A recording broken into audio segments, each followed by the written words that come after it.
John Kavak is here with another edition of My Take. I got something special for you today. I'm going to talk a little bit about the hobby and maybe have some fun at the same time. You know, the hobby's been changing. I hear these rumors, if you're in 124th, offerings aren't quite as much as they used to be. The mints are out of the business.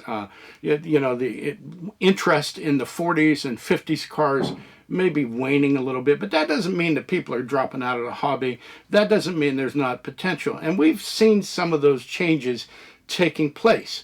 The emphasis for a long time was on 40s and 50s cars. Then we kind of gradually moved into 60s. Now we're seeing stuff from the 70s and maybe the 80s and so on and so forth. And it just seems every time you turn around, there's a new opportunity to collect something interesting. And my position on all of that is that the young people that watched movies, for us it was French Connection, the Charlie's Angels, where people were driving cars. Well, we wanted those cars that they were driving. And so there are just as many young guys out there. Not everybody's wrapped up in games and their phones and everything. There are plenty of people, young guys and girls out there that are very interested in cars. All you got to do is go to a weekend car show, but that might not be solely focused on cars from the 50s, and see the young people with their cars. So there's a lot of interest out there, and the hobby's kind of shifting to go along with it. So we all have our dream list of models that we'd like to see made. I mean, every time somebody puts up, one of the makers puts up a picture of, a 1965 Chevrolet, somebody comes in behind, when are you going to make a four-door sedan out of that? Or when are you going to do a 66? And so we all have cars that we want the manufacturers to make. And so what I want to share with you today are 10 models that I think the manufacturers need to make right now. This is my opinion. This is my take on this. So I'm going to share those with you. And then you let me know down in the comments and in the area, the detail area, what you would like to see them make. And I'll share those with the manufacturers. We've got a couple exclusives coming up that I'll be able to share with you. I have the ear of one or two manufacturers, so maybe we can actually get something made here. I just need to hear from enough of you to do it. So let's get on with my list of 10 cars that the manufacturers need to make right now. And so my first one is a 1977 Pontiac Can-Am.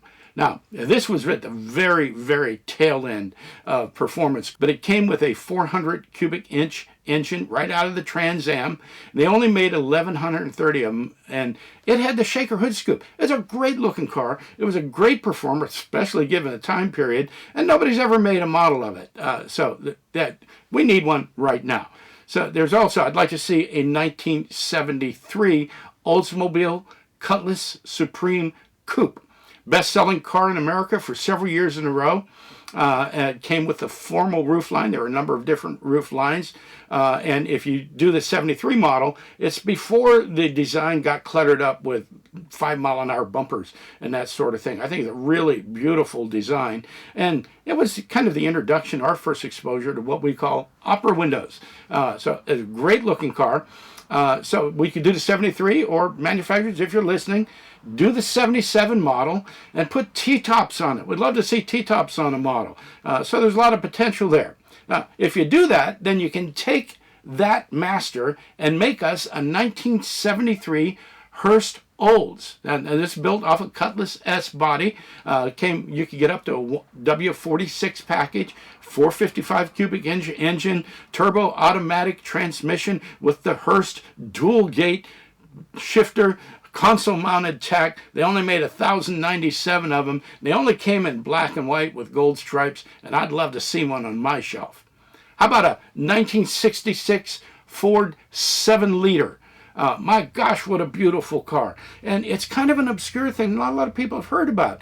And it had an absolutely dynamite interior. I love this car in turquoise. Give us one. We all know that in 1965, the big three, Ford, Chrysler, and General Motors, were at the top of their game as far as designs are concerned. We got a really nice model from Brooklyn of the 1965 Chevrolet Impala, but I'd like to see the rest of the line. I'd like to see a 1965 Ford Galaxy 500 XL. Give me mine in a convertible, red with a white interior. I'd like to see a 1965 Plymouth Sport Fury, two-door hardtop and incredible roof line. And likewise, I'd like to see the 65. And likewise, I'd like to see the 1965 Dodge Monaco 500. Give me one with the wicker seat backs. What an incredible interior. Let's have one. So let's flesh out the 65 full-size from the big three. Another model that I'd like to see is a 1969 Mercury Marauder X100. Now, we've got good models from these in Mini Champs and from D'Agostini. They're nice. They're certainly good values for the money. But I'd like to see all of these models made from a premium manufacturer. Somebody that's high detail, high finish, high value. So give us a really nice one, and let's make it in a crazy color, that crazy turquoise, with the back end done in the turquoise two-tone. So how about a 1967 AMC Ambassador? AMC was just coming in their own, 66, 67. Their full-size cars were okay, but they didn't look like full-size cars. In 1967, they started hitting them out of the park. The Ambassador is a beautiful car.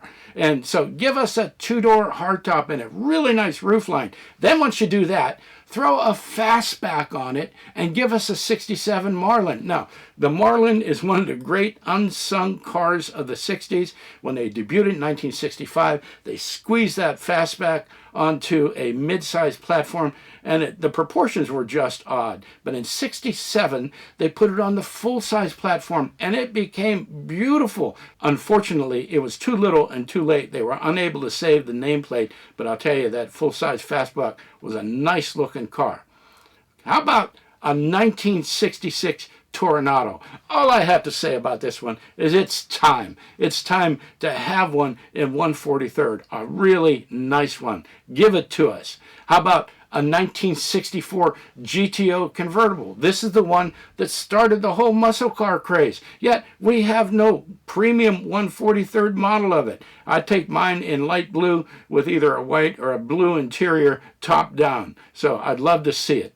Okay, so there's my list. I might have gone over one or two because I get excited about this kind of stuff. But I'm sure that you've got some ideas too, some really great ideas. So put them down here in the comments section. If you're viewing this on a forum or on Facebook, click on the YouTube icon down at the bottom. It'll take you to the YouTube page. You'll be able to put your comments here. You can email me. I'll put my email address right up here. Happy to take your comments there. I'll pass them along. Who knows? Maybe we'll see some of these getting made. Hey, this is my take on 10 models that need to be made right now. I'd like to hear your take too. Thanks for tuning in. Do me a favor. Give me a like down there in the bottom. Love to have you as a subscriber. I got a lot of exciting stuff coming up. Thanks for tuning in.